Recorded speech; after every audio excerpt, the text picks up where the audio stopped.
Welcome all to today's interactive session on obturators. I hope all of my students are doing good. This is the second part of maxillofacial prosthetics. As all of you know, obturators, it is an important topic when it comes to exam. It is usually asked quite a number of times under a short essay. So it is very important for you guys to know the basics of obturators. So with no delay, let us start with the interaction. Obturator is defined as a maxillofacial prosthesis used to close a congenital or acquired tissue opening, primarily of the hard palate and or contiguous alveolar and soft tissue structures. Prosthodontic restorations of the defect often includes use of a surgical obturator, interim obturator, and definitive obturator. So it is basically related to any trauma or a congenital defect with respect to the craniofacial or stomatognathic system. If you want to rehabilitate a defect which has been associated with maxilla, you usually requires this obturator. So the main objectives of obturators are to restore the aesthetics or cosmetic appearance of the patient, which will be grossly mutilated because of the treatment, depending upon the vigorous nature of the lesion or the congenital defect. It even helps to restore the function. It protects the tissues. It provides psychological therapy. That means a great boost to the patient, because with the lesion after surgery, it will be very difficult for the patients to walk around. So if you give a prosthesis like obturator, then it will be easy for them. They will be psychologically motivated. So they will have a better quality of life when you rehabilitate these patients with obturators and maxillofacial prosthetic restorations. And has a therapeutic or healing effect, as in the definition itself it is being told as it includes a surgical obturator. So it adds to the healing of the lesion after the treatment. So this is the definition for obturator. You need to know the definition for obturator. If you get a short essay or a short note on obturator, it is mandatory that you guys write this definition, the glossary of prosthodontic terms definition on obturator. As it goes, it is a maxillofacial prosthesis used to close a congenital or acquired tissue opening, primarily of the hard palate and or contiguous alveolar and soft tissue structures. Prosthodontic restorations of the defect often includes use of a surgical obturator, interim obturator, and definitive obturator. The functions of obturator, I've mentioned some under the objectives. The functions of obturator, we will just go through it. Can be used to keep the wound area clean, and it enhance the healing. That is, when you talk about the surgical obturator, it provides this function. It helps to reshape or reconstruct the palatal contour and soft palate, because this is inserted at the time of surgery. So the molding of tissues during the healing will be helped by this processes. It helps to reshape. If you don't have a prosthesis, there are possibility that the tissues might heal in a haphazard manner or not in the manner which you require. But when you have an obturator, it will be easy for the tissue, as the obturator act as a guide for the healing of shaping of the area. It improves the speech dramatically. There will be a great change when you place an obturator. Otherwise, there will be a communication between the oral and nasal cavity. So nasal toning, everything will be there. So it improves the speech.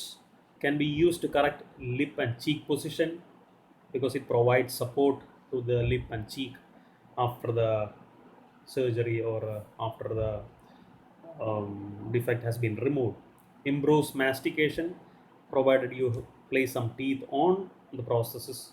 In few cases during the surgical obturator case, you may not be providing the prosthesis with the teeth, but later on teeth, artificial teeth are added to this prosthesis. So it improves the mastication, and it reduces the flow of exudates in the mouth because it acts as a stop. So these are the functions of obturator. Types of obturator, depending upon the defects, you can have obturator for congenital defect as well as obturator for acquired defects.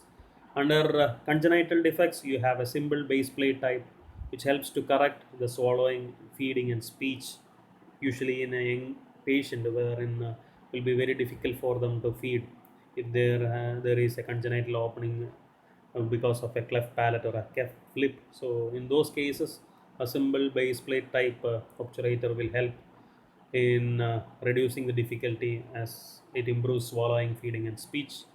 Obturator with a tail, as we had seen in the last class, consisting of a speech appliance or a speech aid processes which restores the soft and hard palate defects, and the vulvopharyngeal extension which corrects the speech. It supports the soft palate. It reduces the incompetence or inadequacy which is there present with respect to the soft palate. So that is the second type of obturator under congenital defect, and a type of overlay or superimposed danger, the third type of obturator under congenital defects. So these are the type of obturators under congenital defects. When it comes to the obturators for acquired defects, then you have the surgical obturator, interim obturator, and this definitive obturator comes into picture. So usually we talk more about this acquired defects obturator. So we will be focusing more on that. So to start with the first part, surgical obturator, the progression of obturator is the same sequence as I have mentioned earlier, starting right from the surgical obturator, then to the interim obturator, and finally to the definitive obturator. In few cases, we usually give something called as delayed surgical obturators also in few cases before giving an interim obturator. So the surgical obturator, as the name says, that it is been given during the surgery, that it is been employed or it will be placed during the surgery. So preparation has to be there from the dentist point of view, and there should be a proper communication between the prosthodontist and the surgeon who is performing surgery if you're planning to give a surgical obturator.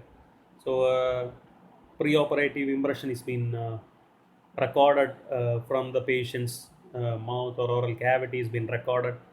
Then depending upon the planning which has been done by the surgeon, you do a mock preparation on the cast and you fabricate a prosthesis. So this processes will act as the surgical obturator. So the surgical obturator facilitates oral function immediately after surgery and significantly reducing the hospital stay and rehabilitation time. That is the greatest advantage with the surgical obturator. If it is being fabricated or executed, the communication is good, and if it has been fabricated well, it does a wonderful, miraculous improvement to the patient. So it reduces the hospital stay, and the rehabilitation time will be very short. The patient can recover very fast if you have a surgical obturator which has been well fit into the oral cavity. The patient may regain speech within a normal range. Usually, they are basically heat cure acrylic plates with wires, wrought wire clasp attached to that for retention. The acrylic resin facilitates modification by adjustment by or by adding tissue conditioning material. That's why we opt for this kind of materials. So that is advantage of using an acrylic resin constructed from pre-operative impression cast. As I told earlier, we do a mock preparation on the cast, and we fabricate the processes on the prepared cast. And this prepared cast and the processes has been taken to the operation theater or OT, and we do the fixing of the surgical obturator immediately after the surgery. Minor corrections can be done there, and if there is unexpected changes from the pattern, then you can modify that acrylic resin plate by means of tissue conditioning material. That is advantage with this surgical obturator. It eliminates the need for an nasogastric tube, another important advantage for a patient who is undergoing the surgery. And if the patient is being provided with surgical obturator, nasogastric tube will be eliminated immediately. He or she can feed through the oral cavity without much problem, and can serve as a matrix for surgical dressing. As I told earlier, the shaping of palate, everything can happen because it acts as a matrix, and it holds the dressing also in position. And some surgeons, there are dispute regarding the surgical processes, necessity of surgical processes. So depending upon whom you are teamed up with, some surgeons may tell the prosthodontist to fabricate a surgical obturator, some may not. So depending upon the team, whether the surgeon requires a surgical obturator or not, can fabricate the surgical obturator.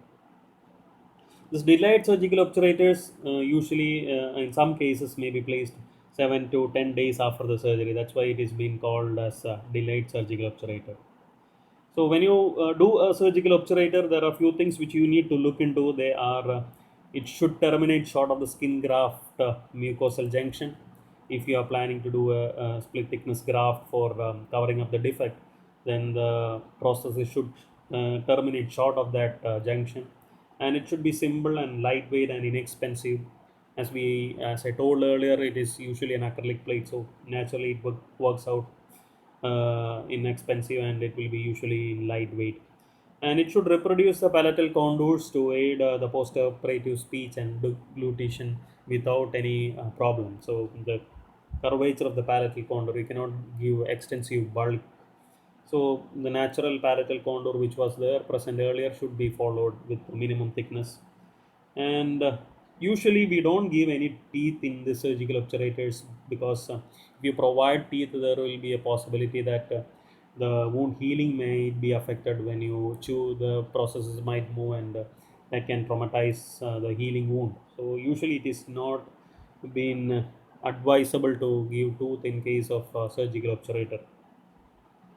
So these are the things which you have to look into when you fabricate a surgical obturator. It is been the ideal thing. The important thing which you have to mention is it is been given immediately after surgery, and you need to talk about the delayed surgical obturators which has been placed after 7 or 10 days after surgery. So if you mention these 2 points, then it is well and fine. So the advantages, as we have told, this matrix, and it provides a matrix for placing the surgical pack, and it helps in speech and deglutition. So those are the things which is been usually achieved by means of a surgical obturator. The processes of fabrication I have told earlier, you need to incorporate that also if it comes as a short knot. How you fabricate a surgical obturator, because this surgical obturator alone can come as a short knot. In some cases, we also, if there is a lack of teeth to give retention, or the lack of, if the surgery was extensive because of the rapid spread of tumor, sometimes we drill holes on the acrylic plate, and it will be wired to zygomatic arch or nasal spine in some cases, especially on the affected side, to reduce the movement of the surgical obturator. So that is about surgical obturator. Moving on with the next, interim obturator or temporary obturator is usually given after 3 to 4 weeks.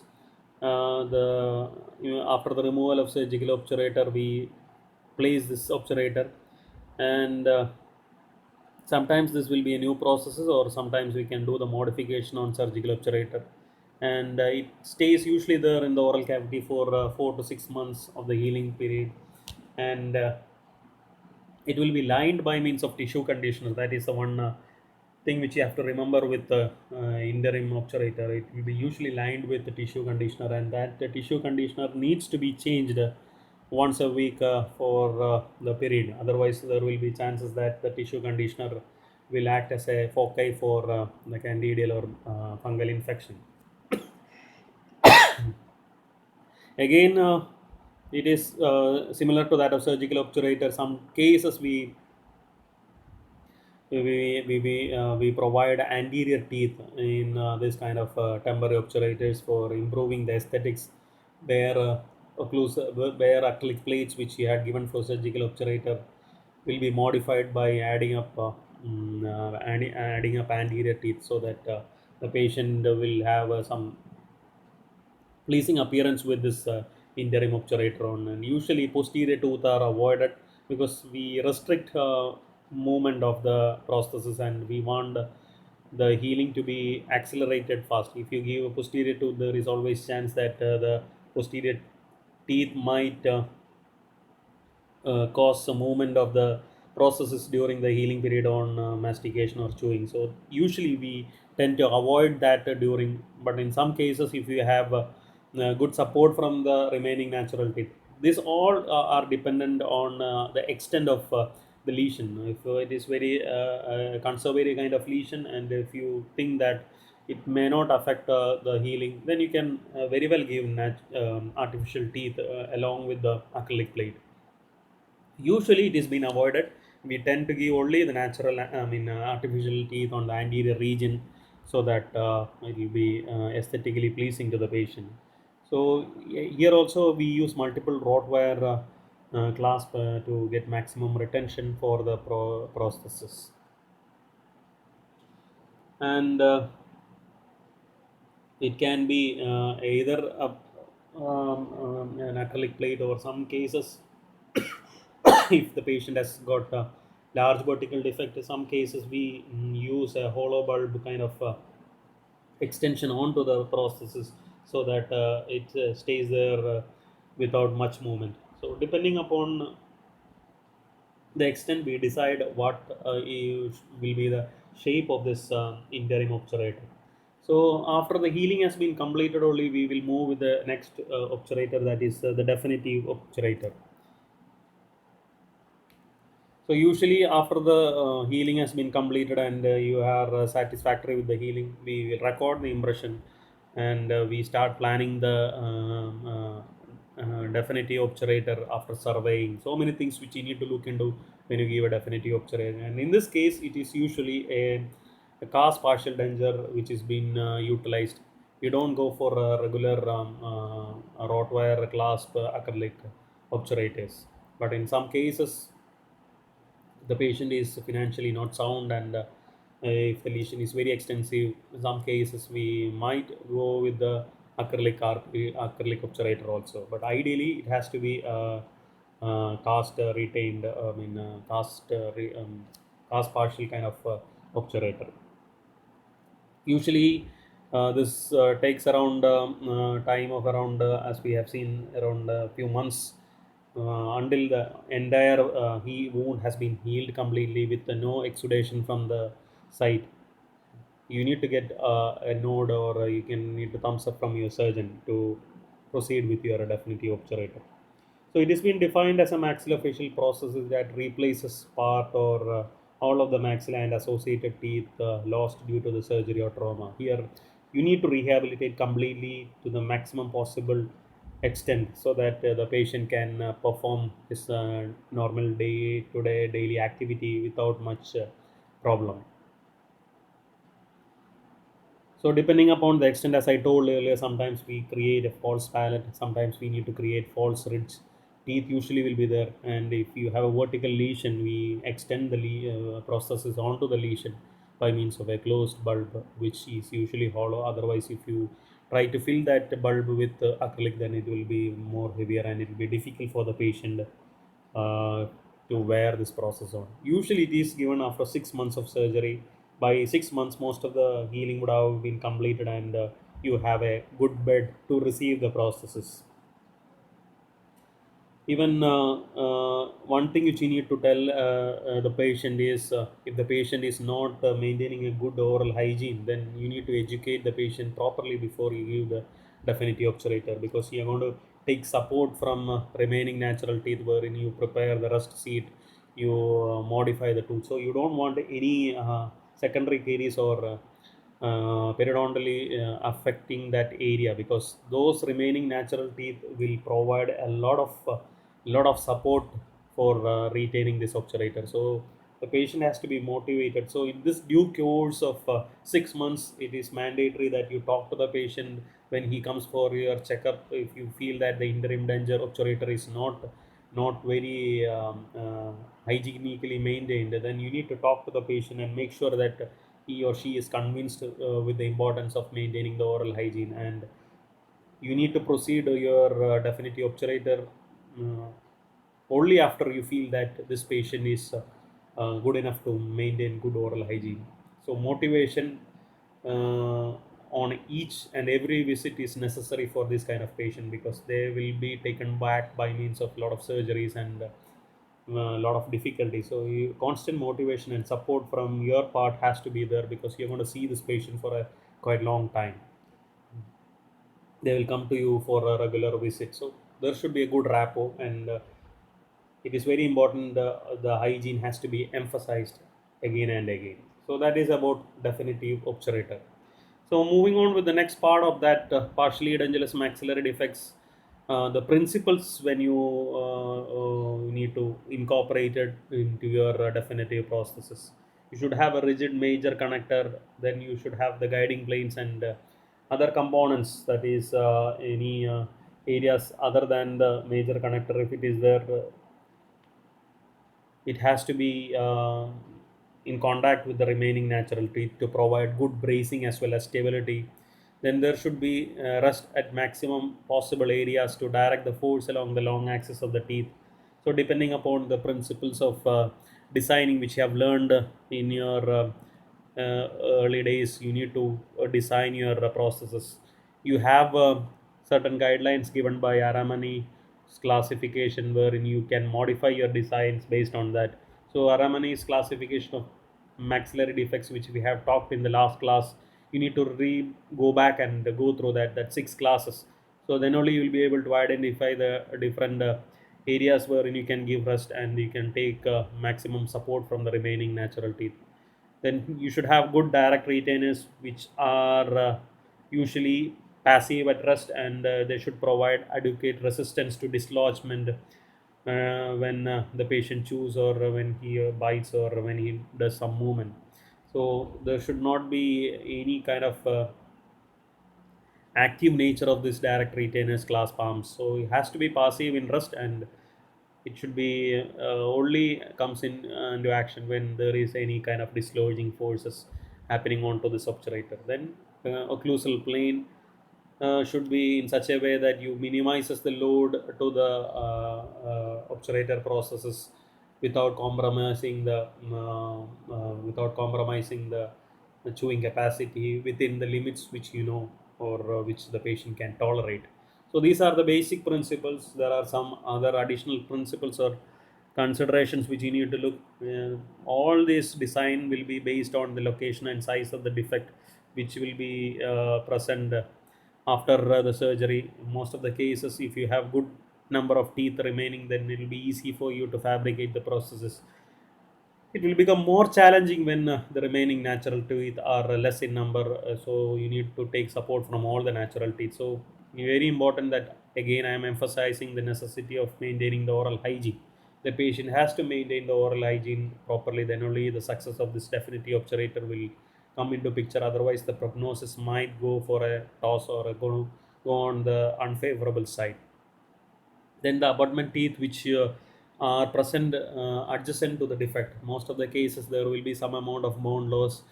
Depending upon the bone loss, if it is too much, you don't give a rigid direct retainer on that. You can splint the tooth, or you can take from the adjacent teeth depending upon the amount of support, because it is very critical, and you don't want to lose that abutment tooth.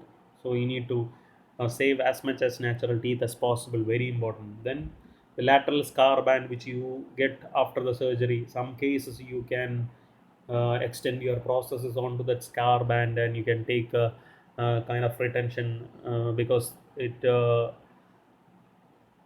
flexes for placing the processes, and it tend to resist its displacement because it is a scar band. And surveying of the cast is very important. You need to identify which are the useful undercuts and which are the undesirable undercuts. You need to block those undesirable undercuts, and you need to take maximum benefit out of this useful undercuts. So these are the considerations which you need to look when you are designing an obturator for a partially or a completely edentulous maxillectomy patient.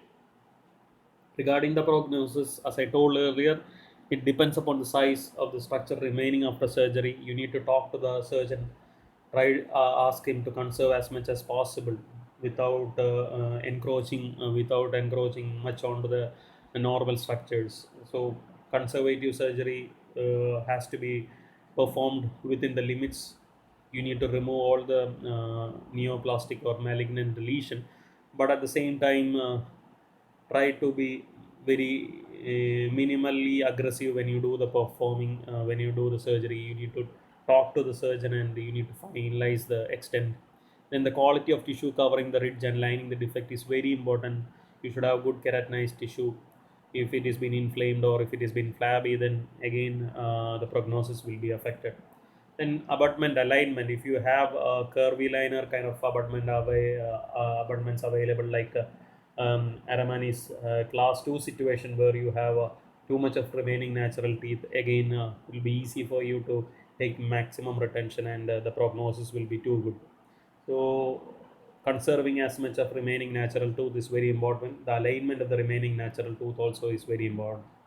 Then availability of abutment on the defect side. If you can retain some tooth on the defect side, then it will be well and fine for the restoring prosthodontist to give a more stable processes, because you can give a direct retainer on that side. So the more the number of direct retainers, the more stable the process will be. And finally, but not least, the periodontal health of the remaining natural teeth has to be taken into consideration. Periodic recall and oral prophylaxis and motivation, as I told earlier, is very important, and it has been mandatory when you are going to do a definitive obturator for a patient with so much of trauma. So that is about the prognosis of obturator. Regarding the design of obturator processes, you need to look into the Aramanis classification, which I had told or talked about in the last class, and there are guidelines to help you from. You can even refer the textbook. If you have any doubts, you can very well post that doubts in the WhatsApp group, and we can clarify those doubts. So regarding the obturator process design, I am not emphasizing more, or I am not going in much detail, because it is there in the topic, but it has not been a relevant topic when it comes to the your final year examination. So the other aspects which you need to look into the no obturators are other than this cast partial or cast partial obturator. Some cases when the patient is been aesthetically very important, and if the abutment teeth are really weak to take a direct retainer, extra oral direct retain, I mean extra coronal direct retainer, we tend to go for an attachment, as we had seen in the earlier, any of those attachment depending upon the availability. Usually it is a extra coronal attachment. Intracoronal attachments are not usually considered, because already the abutment is weak. So you give an attachment, and you prepare few teeth to receive that attachments, and you have a female part which is being present in your obturator, and there will be engaging this engagement between the male part which is there on the crowns and the female part on the obturator. So this is another aspect of attachment retained cast obturator. So there are possibilities in some cases, go rather than going for the conventional cast partial denture kind of obturator, we go for attachment retained cast obturator also. The other aspect which you need to look, or other consideration, is hollow bulb obturator. This is nothing but this is an obturator when with which is going to cover the vertical defect. In some cases, what happens is there will be too much of encroachment of the malignancy, and some cases what we do, need to remember that the surgeon will not be able to save the palate. In that cases, we will have a vertical defect. So this vertical defect, we can utilize this vertical defect for retention of your obturator by engaging that vertical defect. So when you are engaging that vertical defect, you want the processes to be light. You cannot fill the entire process with acrylic. So you make it hollow. That's why it is called as hollow bulb obturator. So it is very hollow. So the weight is considerably reduced, and be easy for the patient to wear. It has got a better acceptance from the patient. There are so many comparative studies by closed bulb and hollow bulb obturator, and most of the studies states that the hollow bulb obturator is very soothing and patient friendly. And since the process is very light, it is better retained, and it improves the physiological function tremendously compared to the closed bulb obturator. And even though it is light, does not causes excessive atrophy, and it doesn't makes any physiological changes in the muscle balance. And the greatest advantage with the hollow bulb obturator is it aids in speech resonance.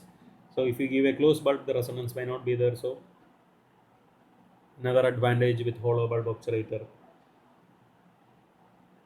Hollow bulb obturator is more hygienic compared to closed bulb obturator. So that are the advantages with the hollow bulb obturator. There are two types. Classification are the open and closed, single piece and two piece. So if you get a short note on hollow bulb obturator, you can very well say about the two types of hollow bulb obturators, that is open or closed type of hollow bulb obturator. In case of open bulb, you have there will be opening on top of that bulb. So what happens is the exudates, if it is there, it gets accumulated onto that hollow bulb, which without the opening. So there will be chances that foul smell might be there, when, or it will be unpleasant for the patient if there is any exudation. When it comes to closed, the bulb is closed in all aspect. You have a hollow area which is being surrounded by acrylic aileron. So it even prevents the food collection or food collection, and it reduces the airspace. So that is advantage with closed bulb. Single piece, as you know, it will be in single piece. Two piece means usually it will be divided into two aspects. You need to insert one piece, and the other piece will be attached to the first piece by means of magnets, or some kind of mechanism which you can design. There are various designs for attachment.